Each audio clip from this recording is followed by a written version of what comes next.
கர்த்தருடைய பிள்ளைகளே, இந்த புதிய நாளில உங்களை சந்திப்பதில நான் மிகவும் மகிழ்ச்சி அடைகிறேன். கடந்த ஒரு மாத கால அளவும் நம்முடைய தேவன் உங்களை என்னையும் அற்புதமாக நம்மளை நடத்தினார். நாம் அவருக்கு எவ்வளவு நன்றிகளை கூறினாலும் போதாது. இந்த மாதத்துல ஆண்டவர் நமக்கு ஒரு நல்வார்த்தையை கொண்டு வருகிறார். சங்கீதங்கள் புஸ்தகம் 34வது சங்கீதம் அவருடைய 10வது வசனம் இப்படி சொல்லுகிறது: கர்த்தரை தேடுகிறவர்களுக்கோ ஒரு நன்மையும் குறைபடாது. தேவ பிள்ளைகளே, இந்த 5வது மாதத்துக்குள்ளாக நாம் வந்திருக்கின்றோம். கடந்த 4 மாத கால அளவும் நம்முடைய வாழ்க்கையில அநேக குறைவுகள் உண்டு. நாம் ஆசீர்வாதத்தை பெற முடியாதபடிக்கு அநேக தடைகள் காணப்பட்டது.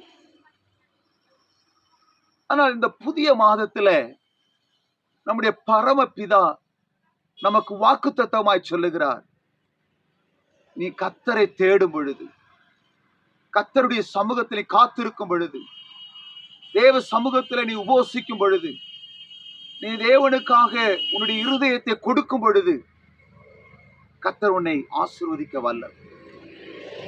ஒரு நன்மையும் உன்னுடைய வாழ்க்கையில குறைவுபடாதுன்னு சொல்லுகிறார். நன்மையும் கிருபையும் என்னை தொடரும்.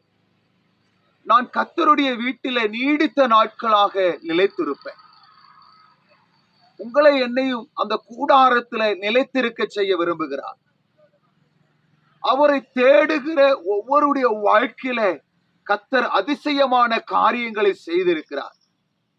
தேவ பிள்ளைகளே, 1 சாமுவேல் புஸ்தகம் 1வது அதிகாரம் 10வது வசனத்தில் சொல்ல முடியும். அங்கே அன்னாள் தேவ சமூகத்தில அவள் மனம் கசந்து அழுகிறாள். மிகவும் சோர்ந்து போன ஒரு சூழ்நிலை. பல அவமானத்தின் சின்னத்தோடு கூட வாழ்ந்து கொண்டிருந்தாள். ஆனால் அவள் கர்த்தருடைய சமூகத்தை தேட ஆரம்பித்தாள். தேவாலயத்தில் போய் அவள் காத்து கிடந்தாள். இனி எனக்கு யாரும் இல்லை, இனி என்னை விசாரிப்பார் யாரும் இல்லை. பல நேரங்களில் உடைக்கப்பட்ட ஒரு சூழ்நிலையில இந்த அன்னாள் தேவாலயத்தில் போய் அவளுடைய உதடுகள் மட்டும் அசைந்தது என்று பார்க்கிறோம். தேவ சமூகத்தில் கதற ஆரம்பித்தாள். ஆண்டவர் அன்னாளுடைய ஜெபத்தை கேட்டு நல்ல ஒரு சாமுவேலை பெற்றெடுக்க கர்த்தர் உதவி செய்தார். தேவ பிள்ளைகளே, சாமுவேலை பெற்றெடுக்கிறதற்கு இந்த அன்னாள் தேவ சமூகத்திலே காத்திருந்தாள். தேவ சமூகத்திலே காத்திருந்தது போல என்னை கேட்கிற தேவ பிள்ளைகளே, இந்த நாளில நீங்களும் தேவ சமூகத்திலே காத்திருக்கும் பொழுது, ஒருவேளை திருமணமாகி குழந்தை பாக்கியம் இல்லாத நிலையில நீங்கள் காணப்பட்டு கொண்டிருக்கலாம். ஆண்டவருடைய சமூகத்தில நீங்கள் காத்திருக்கின்ற காரியத்திற்கு நிச்சயம் நல்ல தலைமுறையை கொடுக்க விரும்புகிறார். ஆண்டவர் கற்பத்தின் கனியை ஆசீர்வதிக்க விரும்புகிறார். நீ கர்த்தரை தேடி இருக்கும் பொழுது ஆண்டவர் உன்னுடைய வாழ்க்கையில குறைவுகள் இல்லாமல் உன்னை நடத்த வல்லமையுடையவராயிருக்கிறார். நிச்சயமாக. அல்லது விவசாயத்துல நல்ல ஒரு செழிப்பு இல்லை என்று சொல்லி நீங்கள் புலம்பிக் கொண்டிருக்கலாம். ஈசாக்கு என்கிற ஒரு தேவ மனிதன் தேவ சமூகத்திலே காத்திருந்தார். பஞ்ச காலத்துல அவர் ஸ்தோத்திரம் விதை விதைத்த பொழுது கர்த்தருடைய பெரிய கிருபையினால 100 மடங்கு அறுவடை செய்ய பரிசுத்த ஆவியானவர் ஈசாக்குக்கு கிருபை செய்தார். தேவனுடைய பிள்ளைகளே, நீங்கள் கர்த்தரை தேடும் பொழுது, ஒருவேளை உங்களுடைய மகள், ஒருவேளை உங்களுடைய மகன் இந்த ஆண்டு தேர்வு எழுதியிருக்கலாம். ஒருவேளை நீங்கள் காத்திருக்கலாம். நல்ல மதிப்பெண்களோடு கூட என்னுடைய மகன் வெற்றி பெற செய்ய வேண்டும் என்று சொல்லி நீங்கள் காத்திருக்கலாம். நீங்கள் இந்த நாட்களிலே உபவாசத்தோடு ஜெபத்தோடு நீங்கள் காத்து கொண்டிருக்கலாம். தேவ பிள்ளையை, ஒருவேளை உடைய மகனோ மகளோ 10ஆம் வகுப்பிலே நல்ல மதிப்பெண்கள் பெற வேண்டும் என்று காத்திருக்கலாம். ஒருவேளை 11th மதிப்பெண்கள் பெற வேண்டும் என்று காத்திருக்கலாம். ஒருவேளை 12th மதிப்பெண்கள் பெற வேண்டும் என்று காத்திருக்கலாம். பல வேலைகளுக்காக நீங்கள் தேர்வு எழுதி காத்திருக்கலாம். ஒரு ஸ்தோத்திர காத்திருப்பது என்பது பொழுது நிச்சயமாக உங்களுக்கு வெற்றியின் பாதையில கொண்டு செல்ல அது போதுமானதாக இருக்கிறது. ஆண்டவருடைய வார்த்தை சொல்லுகிறது. நீதிமொழிகள் புஸ்தகம் 23:18 சொல்லுகிறது, நிச்சயமாகவே முடிவு உண்டு, உன் நம்பிக்கை வீண் போகாது. நிச்சயமாகவே முடிவு உண்டு தேவ பிள்ளையே. நீ தேவ சமூகத்திலே காத்திருக்கின்ற காரியத்தின் நடுவில் உனக்கு என் இயேசு அற்புதம் செய்ய வல்லவராக இருக்கிறார்.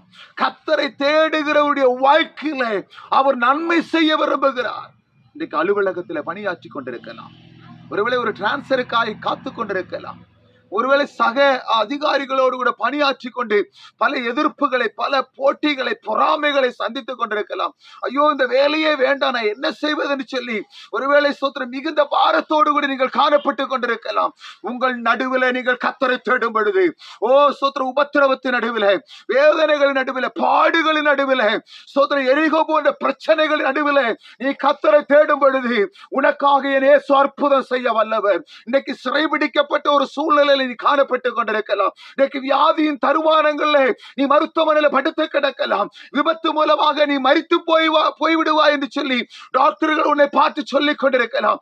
அவர்கள் நடுவில் நீ கர்த்தரை தேடும் பொழுது மரணத்தின் பிடியிலே இருந்த எசேக்கியாவை விடுவித்த தேவன் இன்றைக்கு உன்னை விடுவிக்க இயேசு வல்லவராக இருக்கிறார். தேவ சமூகத்திலே காத்திருக்கும் பொழுது, தேவ சமூகத்தில் காத்திருக்கும் பொழுது, நீ தேவ சமூகத்தில் தன்னை ஒப்பு கொடுக்கும் பொழுது நிச்சயமாக அவர் உன் வாழ்க்கையில பெரிய காரியங்களை செய்ய வல்லவர். இன்னைக்கு ஒருவேளை கடன் பிரச்சனையோடு நீ தவித்துக் கொண்டிருக்கலாம். இன்னைக்கு ஸ்தோத்திர கடன் பிரச்சனையால நீ மூழ்கி போய் தற்கொலைக்கு நேராக போய் கொண்டிருக்கலாம். இன்னைக்கு சமாதானம் இல்லையா? வாலிப தம்பி, வாலிப தங்கச்சி, சகோதரா, சகோதரி, இன்னைக்கு உடைய குடும்பத்தில மதுவான பழக்கத்தினால உடைய கனவு சம்பாதிக்கிற பணங்கள் எல்லாம் செலவு செய்து கொண்டிருக்கிறாரா? நான் இந்த பூமியில வாழ வேண்டும் என்கிற கேள்வி சின்னத்தோடு நீ வாழ்ந்து கொண்டிருக்கலாம். நீ கர்த்தருடைய சமூகத்தை தேடி வா, இயேசுவின் அண்டையில கடந்து வா. இயேசு உனக்கு சமாதானத்தை கொடுக்க வல்லவர். 2000 ஆண்டுகளுக்கு முன்பதாக என் ஆண்டவராகிய இயேசு கிறிஸ்து இந்த உலகத்திற்கு கடந்து வந்து உன்னுடைய பாவத்திற்காக, உன்னுடைய அக்கிரமங்களுக்காக, உன்னுடைய சாபத்திற்காக இயேசு கொல்கதா மலையிலே அந்த கோர சிலுவையிலே அவர் அடிக்கப்பட்டார், 5 காயங்கள் பட்டார், மரித்தார், 3ஆம் நாள் உயிரோடு கூட எழுந்தார். இயேசு உன்னை மீட்டெடுக்க வேண்டும் என்பதற்காக, ஸ்தோத்திரம் மரணத்தின் பிடியில கிடக்கிற உன்னை ஸ்தோத்திரம் வெளிச்சத்தின் பாதையில் நடத்த வேண்டும் என்பதற்காக இயேசு உனக்காக அந்த கல்வாரி சிலுவையில ரத்தம் சிந்தினார். தேவப்பிள்ளை, இன்றைய நாட்களில் கர்த்தரை தேடுகிறவர்களுக்கோ ஒரு நன்மையும் குறைவிடாது. 2025 ஆண்டு இந்த 5வது மாதத்தில் நீ வந்திருக்கிறாய். கடந்த 4 மாத கால அளவும் உன்னுடைய வாழ்க்கையில நீ அனுபவித்த அவமானங்கள், உன்னுடைய வாழ்க்கையில நீ அனுபவித்ததான வேதனைகள், உன்னுடைய வாழ்க்கையில நீ சந்தித்ததான பிரச்சனைகள், எரிகோ போன்ற போராட்டங்களுடைய வாழ்க்கையில, செங்கடல் போன்ற பிரச்சனைகளுடைய வாழ்க்கையில, சோதர இன்றைக்கு உன்னுடைய பிரச்சனைகள் நடுவில் இயேசு அற்புதம் செய்ய விரும்புகிறார். தேவ சமூகத்துல நீ காத்திருப்பாயா? கர்த்தருக்காய் காத்திருக்கிறவர்கள் புதுபலன் அடைவார்கள், ரெக்கைகள் அடித்து உயர பறப்பார்கள். தேவ பிள்ளையே, தேவ சமூகத்திலே காத்திருக்கிறது.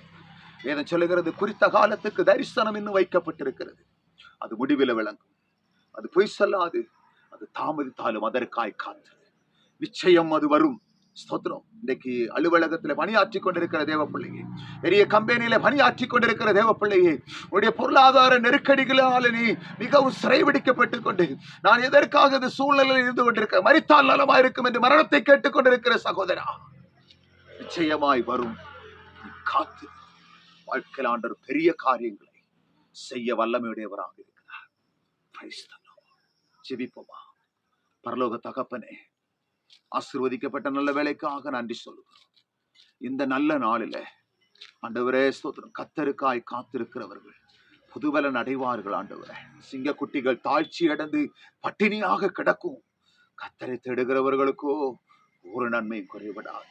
இந்த வார்த்தையை கேட்டுக்கொண்டிருக்கிற ஒவ்வொருடைய வாழ்க்கையில இயேசு ஒரு அற்புதத்தை செய்யும். அவருடைய தொழிலில ஒரு அற்புதத்தை செய்யும், அவருடைய வேலை ஸ்தலங்களில ஒரு அற்புதத்தை செய்யும். இன்றைக்கு பயணம் செய்து கொண்டிருக்கிற ஆண்டவரே ஸ்தோத்திரம், ஒவ்வொரு ஆண்டவரே வாகனத்தை இயக்குகிற ஒவ்வொருடைய வாழ்க்கையில ஒரு அற்புதத்தை செய்யும். ஆண்டவரே, ஆசிரியர்கள் நடுவில், காவல்துறை நடுவில், ஆண்டவரே வருவாய்த்துறை நடுவில், ஆண்டவரே ஸ்தோத்திரகர்த்தாவை வியாபாரிகள் நடுவில், விவசாயிகள் நடுவில், ஆண்டவரே நீர் ஒரு அற்புதத்தை பிள்ளைகள் வாழ்க்கையில செய்ய முக்கியமாய் இந்த நாட்களில் எங்களுடைய மாணவ செல்வங்கள் தேர்வு எழுதி கொண்டு ஆண்டவரை முடித்துட்டு இவங்க காத்து கொண்டிருக்கிறாங்க.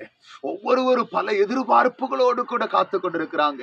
ஆண்டவரை ஒவ்வொருடைய வாழ்க்கையில என் இயேசு ஆண்டவரை இந்த ஆண்டு இந்த மாதம் நல்ல செய்திகளை கேட்க கர்த்தர் எங்களுடைய ஜெபத்திற்கு பதில் கொடுத்த பெரிய காரியங்களை என் தேவன் செய்வீராக. எங்களை விட கரங்கள் ஒப்பு கொடுக்கிறோங்க. இன்னைக்கு சமாதானம் இல்லாத சூழ்நிலையில வியாதியோடு கூட ஆண்டவரை தீராத வியாதியோடு கூட மருத்துவமனையில படுத்து கிடப்பார்கள் சொன்னால் அவர்களை விடுவிக்க இயேசு வல்லவரப்பா. ஒருவேளை கூடாரத்தின் உள்ளறையிலே, ஒருவேளை ரோட்டு ஓரங்களிலே ஆண்டவரே ஸ்தோத்திரம் படுத்து கிடக்கலாம். என்னுடைய வியாதிக்கு ஒரு மருந்து இல்லையா, என்னுடைய வியாதியிலிருந்து குணப்படுத்த யாரால முடியும் என்கிற கேள்விகளோடு கூட படுத்துக் கொண்டிருக்கிறேன். வாழ்க்கையில ஒரு அற்புதத்தை இயேசு செய்ய போகிற கிருபைகளுக்கு ஸ்தோத்திரம். ஊழிய கனவான்களுக்கு ஜெபிக்கிறோம். ஊழியக்காரர்களை ஒவ்வொருவரையும் கர்த்தர் ஆசீர்வதியும், திருச்சபைகளை கர்த்தர் ஆசீர்வதியும், ஊழியத்துடைய எல்லைகளை கர்த்தர் விரிவாக்குவீராக. இயேசுவின் நாமத்தில் பிதாவே, ஆமென்.